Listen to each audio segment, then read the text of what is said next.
Объем очень большой, и поэтому оно немножко медленно сейчас.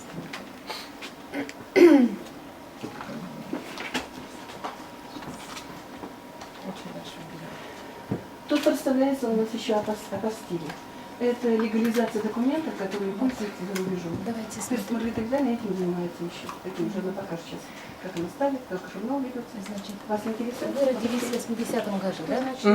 Вот, мы можем открыть То этот есть документ. например. Вот, Нет, мы тут состоим брачковые записи. Здесь у вас дата Документы, рождения, которые место составляем рождения. мы. Ага. Так, нашли? Да. Здесь Я папа, есть. мама.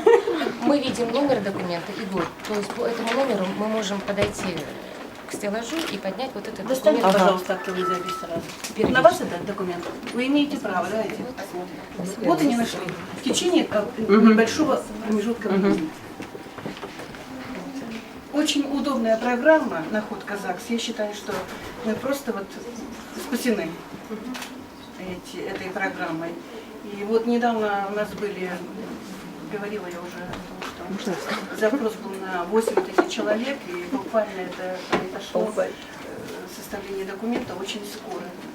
Виталий Ильич скажет. Вот ваша актовая запись. Мы по номеру документа вот нашли вот этот документ, самый первый. Вот. То есть это когда мама с папой пришли в ЗАГС, вот и зарегистрировали, это первая запись ваша. Вот здесь у вас фамилия, имя, отчество, папа, мама. И регистрировал вас папа. Вот. То есть мы сразу можем поднять этот документ. Также мы можем поднять и следующие документы ваши. Допустим, вот брак у вас, да, в Бэшве. Вот. Был. Ну вот, нет, он есть. Нет, он был. Он был зарегистрирован. Факт брака был, да. Вот, брак. То есть и дальше, и дальше. И то есть вот так можно, в принципе, про каждого человека.